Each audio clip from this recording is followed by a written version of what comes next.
শুভ সরস্বতী পুজো সবাইকে।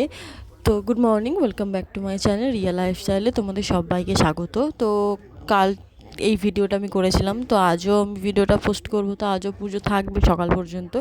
তো সকালবেলা উঠে আমি কালকে পুষ্পাঞ্জলি দেবো বলে, তো সকালবেলা নিম হলুদ মেখে পুষ্পাঞ্জলি দিতে হয়, তো সবাই জানো সেটা।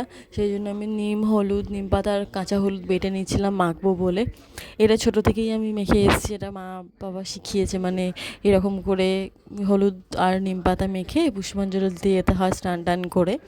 তো সেই জন্য সেই প্রস্তুতিতেই আমি লেগে গেছি, যে হলুদটা বেটে নিয়ে এবার নিম পাতা একসাথে বেটে নিয়ে এবার গায়ে মেখে তো আমি চান টান করে পুষ্পাঞ্জলি দিতে যাবো। তো ছোটোবেলায় এগুলো খুব ভালো লাগতো, এগুলো তো আগে ছোটোবেলায় মা করে দিত, মা নিজের হাতে বেটে পায়ে হাতে মুখে সব মাখিয়ে দিত, আর মাখতে চাইতাম না, ঠান্ডা লাগতো।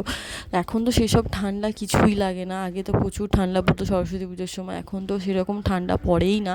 সকালবেলা উঠে স্নান করতেও ভয় লাগতো, যে বাবা ঠান্ডাতে স্নান করে সকাল সকাল উঠে পুষ্পাঞ্জলি দিতে যেত, সেই ফিলিংটাই আলাদা ছিল। তো ওখানে আমি হলুদটা বাটতে পারছিলাম না বলে থেঁতো করে নিয়ে আবার সিলে বেটে নিচ্ছি।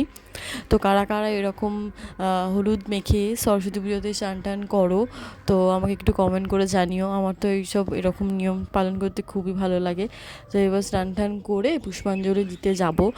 তো কারা করো আমাকে একটু কমেন্ট করে জানিও, কারা কোথায় কোথায় ঘুরতে গিয়ে যাবে সেটাও আমাকে কমেন্ট করে জানিও।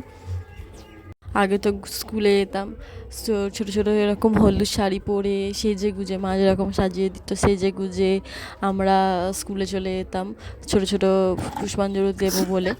তো এখন তো বড় হয়ে গেছে, এখন নিজে নিজেই সব কিছু করে নিয়ে আর পাড়াতেই দিয়ে দেওয়া, তো স্কুলে আর যাওয়া হয় না।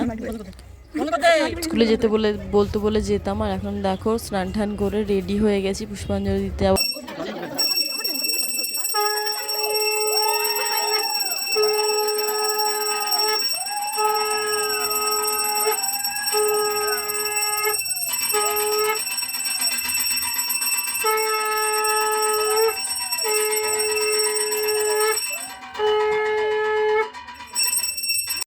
কারং কারং যেন যেন যেন চড়া যেন দশমা গুরুদেব গুরু ব্রহ্মা।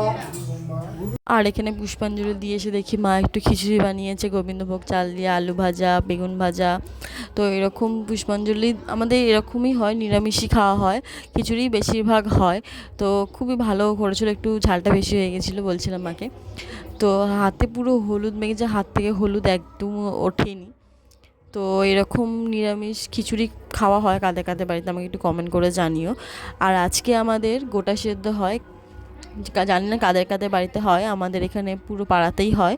তো সব কিছু গোটা গোটা রান্না করে একটু সব রকম সবজি দিয়ে রান্না করা হয়, গোটা সেদ্ধ এটা হয়। তো এটা হবে এবারে সন্ধেবেলা। তো কাদের কাদের বাড়িতে হয় আমাকে অবশ্যই কমেন্ট করে জানিও। তো দেখো ওই ছোটো উনুনটাই হচ্ছিলো, এখানে রেডি হয়ে গেছে। তো সবাইকে শুভ সরস্বতী পুজোর শুভেচ্ছা জানাই। আর আমার ভিডিওটা এই পর্যন্ত, কেমন লাগলো জানিও, লাইক কমেন্ট শেয়ার আর সাবস্ক্রাইব করতে কিন্তু একদমই ভুলো না। টাটা।